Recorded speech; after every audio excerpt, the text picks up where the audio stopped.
விவசாய நண்பர்கள் அனைவருக்கும் வணக்கம். இந்த வீடியோ பதிவுல நம்ம எதை பத்தி பார்க்க போறோம் பார்த்தோம்னா, எங்க பார்த்தாலும் சொல்லிட்டு இருக்க இந்த எல்னினோ இந்த எல்னினோனா என்ன, அதனால விவசாயிகள் எப்படி பாதிக்கப்படுறாங்க அப்படிங்கறத இந்த வீடியோல பார்க்க போறோம். அதெல்லாம் சரி, என்ன வீடியோ எடுத்து இத்தனை நாளா எங்க போனேன்?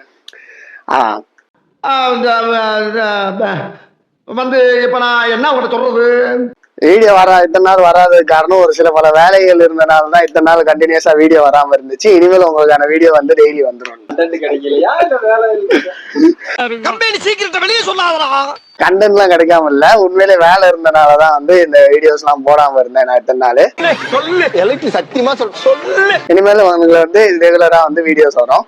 இந்த எல்னினோ அப்படின்னா என்னங்கிறதான் பார்க்க போறோம். அதே மாதிரி இந்த எல்னினோங்கிறது வந்து விவசாயத்துல வந்து எப்படி பாதிப்பை ஏற்படுத்துது அப்படிங்கறதான் பார்க்க போறோம்.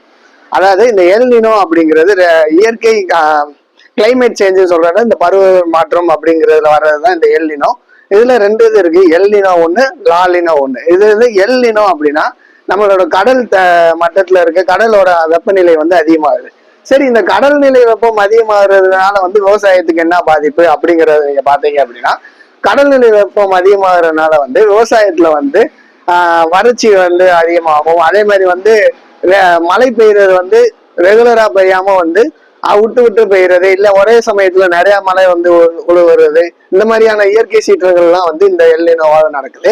இது குறிப்பா தமிழ்நாட்டுல வந்து 12 மாவட்டங்களுக்கு வந்து இந்த எல்னினோ வந்து பெரிதா பாதிக்கப்படும் அப்படிங்கிறத வந்து சொல்லியிருக்காங்க. இதுக்கு முன்னாடி எல்னினோ வந்தது வந்து தமிழ்நாட்டுல வந்து 2024ஆம் ஆண்டு வந்து இந்த எல்னினோ வந்து வந்திருக்கு.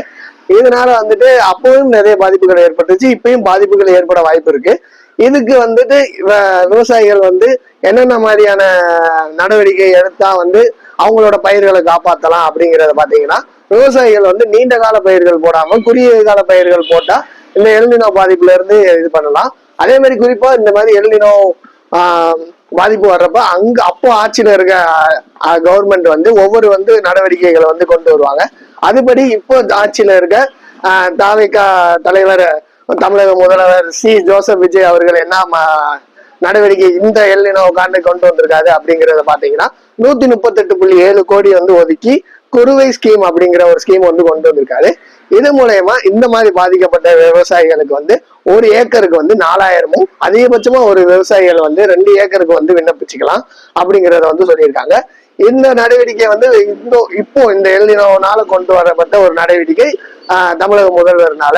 இந்த மாதிரி ஒவ்வொரு கட்டத்திலயும் வந்து விவசாயிகளுக்கு வந்து ஒவ்வொரு நடவடிக்கை வந்து அந்த ஆட்சியில இருக்க முதல்வர் வந்து கொண்டு வருவாங்க. அதனால வந்து இந்த மாதிரி கவர்மெண்ட், அதாவது அரசாங்கம் சொல்லக்கூடிய இந்த நடவடிக்கைகள்லாம் விவசாயிகள் பின்பற்றுறது மூலயமா நம்ம இந்த எல்னினோல இருந்து இது பண்ணலாம். இன்னொன்னு நான் வந்து சொல்ல வந்து லாலினோனா இது வந்து அப்படியே ஆப்போசிட்டா இருக்கும். அதாவது வந்து நிலப்பரப்புல இருக்க வெப்பநிலை வந்து அதிகமாகும். இதனால வந்து இயற்கை சீற்றங்கள் நிறைய நடக்கும். அதை நம்ம அடுத்த வீடியோல பார்க்கலாம்.